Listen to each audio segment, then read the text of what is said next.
చెయ్యండి. పగిలిన అద్దాన్ని అతకబెట్టే ప్రయత్నం నాట్ ఈజీ. అతికిస్తున్నాం మోస్ట్ ప్రిసైజ్ వేలో, ఏమాత్రం బ్రేక్స్ కనబడకుండా చేసే ప్రయత్నం చేస్తున్నాం, కానీ అర్థమైతే పగిలింది కదా, అది బాధ. కాంటెంట్ మీద నేను ఇప్పటికీ ధైర్యంగా ఉన్నాను. అండ్ కాంటెంట్ గురించి చెప్పారు కాబట్టి లెట్ మీ ఫినిష్. సారీ, మీరు వీడియో గేమ్స్ ఆడేటువంటి జనాలు ఉంటే PS5 PS6 ఎలా ఉంటుందో ఫస్ట్ హాఫ్ అలా ఉంటుందన్న. సెకండ్ హాఫ్ ఎక్స్ట్రీమ్లీ ఒక కమ్మటి ముద్దపప్పు ఆవకాయ తిన్నట్టు ఉంటుంది, కానీ చాలా వ్యత్యాసం ఉంది. ఫస్ట్ హాఫ్ PS5 PS6 ఏంటి గేమింగ్, సెకండ్ హాఫ్ ముద్దపప్పు ఆవకాయ ఏంటి, ఇంత వ్యత్యాసం ఉంటుంది చాలా క్లియర్గా. దీన్ని నేను గట్టిగా చెప్పాలనుకుంటున్నా, దయచేసి సినిమా చూసేవాళ్ళు ఇదే ఒపీనియన్తో రండి. నేను ఇది నాగవంశీ గారి దగ్గర చూసి నేర్చుకున్నాను. ఆయన మ్యాడ్ స్క్వేర్ గురించి చెప్పారు, ఏం ఎక్స్పెక్ట్ చేయాలి అని చెప్పి. నా సినిమా నుంచి ఏం ఎక్స్పెక్ట్ చేయాలో చాలా చాలా చాలా క్లియర్గా చెప్తున్నా. మీరు గేమింగ్ PS5 PS6 తెలుసు, ఆరు తెలుగు సినిమాల్లో ఎందుకు కొత్తదనాన్ని ప్రయత్నించట్లేదు, కొత్త టైప్ ఆఫ్ సినిమా వస్తే మేము ఎంకరేజ్ చేస్తాం అన్న వాళ్ళు దయచేసి ఫస్ట్ హాఫ్ని అదే సినిమాలా చూడండి. ఒక కొత్త సినిమా, కొత్త అటెంప్ట్ అన్న 100% చెప్తున్నా, చాలా కొత్తగా ఉంటుంది ఫస్ట్ హాఫ్, చాలా చాలా కొత్తగా ఉంటుంది. అదే మాకు ప్లస్, అదే ఎక్స్పెక్ట్ చేసిరండి. అండ్ సెకండ్ హాఫ్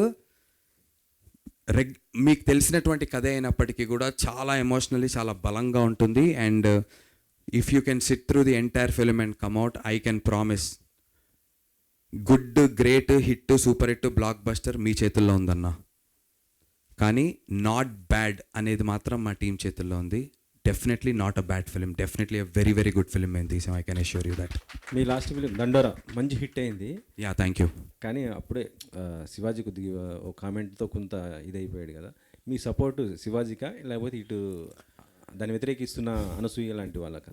అలా ఏం లేదన్నా, నేను ఒకటైతే చెప్పాలనుకుంటున్నా, ఏదైతే కమెంట్స్ చేశారో శివాజీ గారు, ఆ కమెంట్స్ని ఆయనే ఇది తప్పు ఇలా మాట్లాడటం అని చెప్పి ఆయనే పబ్లిక్ అపాలజీస్ చేశారు. సో నిన్ననో మొన్ననో జరిగినటువంటి ఒక ప్రెస్ మీట్లో, ఆయన ప్రెస్ మీట్ కాదనుకుంటే ఎక్కడో మా కమిషన్ బయట చెప్పటం జరిగింది. కాబట్టి అది మాట్లాడిన వారే అపాలజీస్ చేసినప్పుడు డెఫినెట్లీ మనుషులం. ఆయన ఆ 2 వర్డ్స్ తప్పే కానీ అన్నదానికి కట్టుబడి ఉన్నాను అన్నాడు. అంటే మొత్తం అది కరెక్ట్ ఉన్నదానికి, జస్ట్ నేను వాడిన 2 వర్డ్స్ మాత్రం అది తప్పది. నేను దానికి సారీ చెప్తున్నా కానీ అన్న మిగతా వాటికి మొత్తం కూడా కట్టుబడి ఉన్నాను అనేసి కూడా ఆయన చెప్తున్న పరిస్థితి. లేదన్నా, నాకు కూడా టు గివ్ అన్ ఎగ్జాంపుల్, నిన్న తలపతి విజయ్ గారు మలేషియాలోనో, ఐ డోంట్ నో వేరే దేశం నాకు తెలియదు ఎక్కడో, ఫ్యాన్స్ మలేషియాలోనో అబ్బాయి సూట్ వేసుకున్నారు, వెంట్రుక గోరుముకు కూడా కనబడడు, మీద పడిపోయి తొక్కేస్తున్నారు, చీరేస్తున్నారు. సో నాకు తెలిసి మైండ్ సెట్ అనేది మనకి ఎడ్యుకేషన్ సిస్టమ్ నుంచి, చిన్నప్పటి నుంచి మనకి పేట్రియాటిజం ఎలా అయితే దేశభక్తి గురించి చెప్తారో అన్న, ఆడవాళ్ళని ఎలా గౌరవించాలి అనేది కూడా నాకు తెలిసి చిన్నప్పటి నుంచి it should be a part of our curriculum, not just for the boys but also గర్ల్స్కి. ఇంకేదైనా విషయంలో నాకు తెలియదు అది ఏంటనేది, నాకున్నటువంటి దీనికైతే తెలియదు. బట్ ఇలాంటి విషయాలు ఏదో ఒక ప్రెస్ మీట్లోనో ఒక సెలబ్రిటీయో ఆర్ ఇంకొక సెలబ్రిటీయో వీళ్ళు ఒక ఒపీనియన్ చెప్పి వాళ్ళు ఒక ఒపీనియన్ చెప్పి దాని గురించి జరిగి ఒక డిస్కషన్ వారం రోజులు సోషల్ మీడియాలో హైప్ అయ్యి దాని కింద కమెంట్లు కొట్టుకొని సరదాగా టైంపాస్ కంటే కూడా it's a very serious thing that we all got to respect women. ఒక్కొక్కరికి ఒక్కొక్క పర్స్పెక్టివ్ ఉంటుంది. ఇప్పుడు శివాజీ గారు చెప్పిన దాంట్లో తప్పు గురించి మాట్లాడామనుకోండి అన్న, ఫర్ ఎగ్జాంపుల్ ఆయన చెప్పినటువంటి ఏదైతే ఒక విషయం ఉందో దానిని బ్యాక్ చేస్తున్నటువంటి ఎగ్జాంపుల్స్ కూడా చాలా ఉన్నాయి. అనసూయ గారు, ఝాన్సీ గారు వీళ్ళు చెప్పినటువంటి విషయం ఏదైతే ఉందో దాన్ని బ్యాక్ చేస్తున్నటువంటి ఎగ్జాంపుల్స్ కూడా చాలా ఉన్నాయి, డెఫినెట్లీ ఉన్నాయి. ఎక్కువ ఎగ్జాంపుల్స్ డెఫినెట్లీ ప్రాబిలిటీస్ ఇటుపక్క ఎక్కువ ఉండుంటాయి ఉమెన్ చెప్తున్న దాని పట్ల. Definitely I agree and I stand by the women.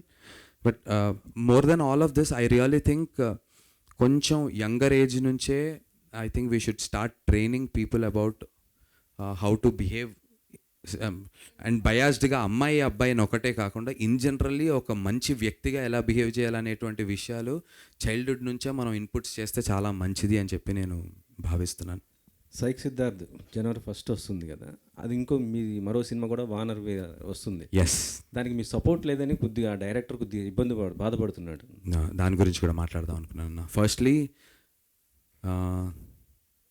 నాకు మొన్న ఒక జర్నలిస్ట్ ఫ్రెండ్ చెప్తున్నారు, 36 years ఆఫ్ ఫిలిం 36 ఏళ్ళ చలనచిత్ర పరిశ్రమలోన తెలుగు చలనచిత్ర పరిశ్రమలో what ever after a very long time అన్న 36 ఏళ్లలో గత 36 ఏళ్లలో ఒక నటుడికి ఒకటే రోజు హీరోగా ఒక సినిమా, అదే రోజు మెయిన్ విలన్గా ఒక సినిమా విడుదలైంది కేవలం మోహన్ బాబు గారికి మాత్రమే కుదిరిందట.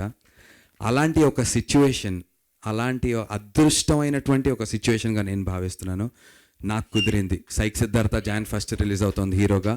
అదే రోజు వనవీర అనేటువంటి సినిమా రిలీజ్ అవుతుంది. యాక్చువల్లీ ఇంతకుముందు వానర టైటిల్, ఇప్పుడు వనవీర అని చెప్పి మార్చారు. అదే రోజు రిలీజ్ అవుతుంది.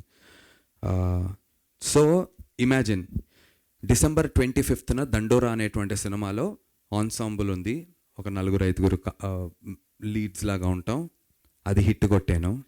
జాన్ 1 సోలో హీరోగా సినిమా వస్తుంది సైక్ సిద్ధార్థ, ఇది హిట్ అయ్యి మెయిన్ విలన్గా ఒక సినిమా అది హిట్ అయితే, అంతకన్నా అదృష్టమైనటువంటి నటుడు అసలు ప్రపంచవ్యాప్తంగా ఏ నటుడైనా ఉంటాడన్నా అని నేను చెప్తున్నా.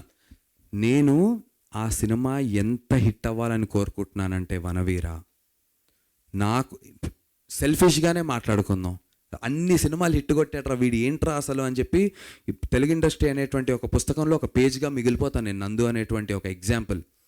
నేను సపోర్ట్ చేయట్లేదు అనేటువంటి విషయం గురించి మొన్న ప్రెస్ మీట్లో మాట్లాడారంటున్నారు. Firstly I respect the producer directors Shantanu garu and Avinash గారు, బికాజ్ వాళ్ళు ఎక్కడా కూడా నా పేరు తీయలేదు పాపం. నందు అని చెప్పి ఏమాత్రం చెప్పలేదు. ఆఫ్ కోర్స్ అర్థమైంది. సరే, ఇన్ని రోజులు నా పోస్టర్ వేయలేదు, అదే రోజు పోస్టర్ వేసి కూర్చున్నారు. Okay, that and all is fine, but I truly have love and respect for them. నా సినిమానే డిసెంబర్ 12th నుంచి జనవరి 1కి పోస్ట్పోన్ అయిందన్న. ఎలా అయితే ఆయన హీరోయిన్ని పెట్టుకుని రోడ్ల మీద తిరుగుతున్నా అన్నారో, నేను మా హీరోయిన్ని పెట్టుకుని ఊర్లు తిరుగుతూనే ఉన్నా. నాకు 102 ఫీవర్ ఉంది, నేను చూపించుకోవట్లేదు. అండర్ ఐస్ మేకప్ వేసుకుని వచ్చి మీ ముందు మాట్లాడుతున్నా. ట్యాబ్లెట్లు డోలో 650 వేసుకుని వచ్చి మాట్లాడుతున్నాను. సో నాకు కుదిరినంతలో నాకు బాధ లేదు వాళ్ళు అలా మాట్లాడినందుకు. డెఫినెట్లీ ఇప్పుడు రేపు ట్రైలర్ రిలీజ్ పొద్దున్న 10 ఇవాళ సాయంత్రం 4 o'clockకి నాకు మెసేజ్ పెట్టారు. Tomorrow we have the trailer launch, please attend అని పెట్టారు. నేను గుంటూరులో ఉన్నా ఆ టైంకి. అక్కడ నుంచి విజయవాడ వెళ్ళా, అక్కడ నుంచి ఇంకో చోట ఎటో వెళ్ళా. నాకు ఇది ఒక వారం ముందు ఉందనుకోండి, నాకు కొంచెం వాటర్ ఇస్తారా, నాకు ఇది ఒక వారం ముందు ఉందనుకోండి అన్న చెప్పారనుకోండి, నేను డెఫినెట్లీ వాళ్ళకి టైం ఇచ్చారనుకోండి, నేను సురేష్ బాబు గారికి రానా గారికి కూడా చెప్తా, సార్ వాళ్ళకి ఆల్రెడీ కమిట్మెంట్ ఇచ్చాను, వాళ్ళది ఫినిష్ చేసుకొని మనది పెట్టుకున్నామంట. లేదు నందు మీరు లేరా రేపు, నేను చెప్పాను ఫోన్ చేసి ప్రొడ్యూసర్ గారికి, సార్ 10ంటికి నేను అవైలబుల్గా లేను సార్ అని చెప్పాను. అవునా అన్నారు. పోనీ మీరు సాయంత్రం ఎన్నింటికి వస్తారు, మధ్యాహ్నం 2-3ంటికి వస్తారా అని ఒకవేళ ఆయన అడుగుంటే వస్తాను పెట్టుకోండి చెప్పేవాడు. నేను ఐ వుడ్ సపోర్ట్ అన్న. నేను అది అయిన వెంటనే నేను ప్రెస్ మీట్ చూశాను, బాధపడ్డాను, ఫోన్ చేశాను.